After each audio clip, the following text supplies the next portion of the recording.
Le drame qui a secoué la petite commune de Saint-Maximin-la-Sainte-Baume a choqué de nombreux Français. Parmi eux, certaines personnalités publiques n'ont pas hésité à prendre la parole pour exprimer leur terreur. Si est-il le cas d'une comédienne bien connue qui a longtemps officié dans la série Plus belle la vie.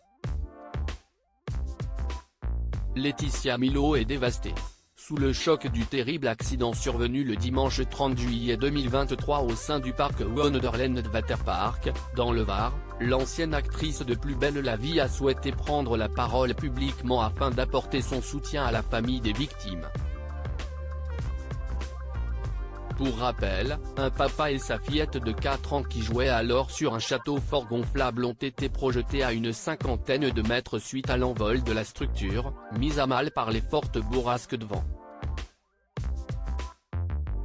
Tous les deux récupérés en arrêt cardio-respiratoire, père et fille ont été transportés d'urgence à l'hôpital. Le papa a malheureusement succombé à ses blessures mais le pronostic vital de la fillette est toujours engagé. Sur la toile, les réactions ont été très nombreuses. De son côté, Laetitia Milhaud s'est dit complètement bouleversée, d'autant plus que l'épouse de Badri avait l'habitude de fréquenter ce parc qui venait tout juste d'ouvrir ses portes en juin dernier.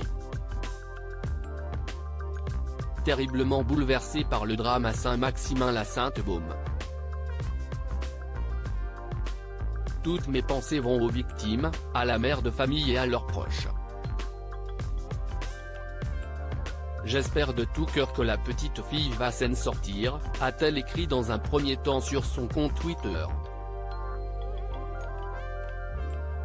En effet, maman d'une petite Niana, âgée de tout juste 5 ans, la belle brune n'a pas pu s'empêcher de faire un transfert sur sa progéniture.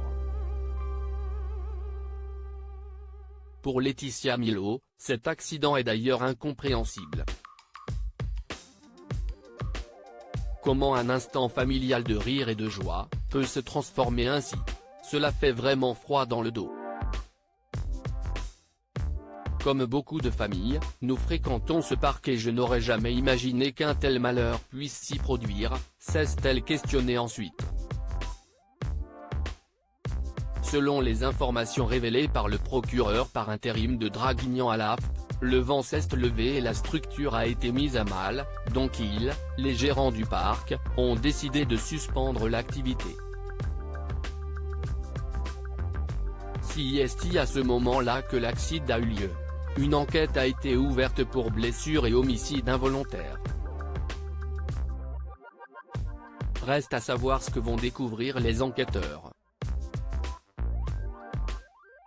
La structure gonflable était-elle correctement sécurisée? Des mesures avaient-elles été ordonnées en cas de vent puissant? À noter que le département du Var venait de repasser en alerte rouge feu de forêt en raison, justement, de la reprise du vent.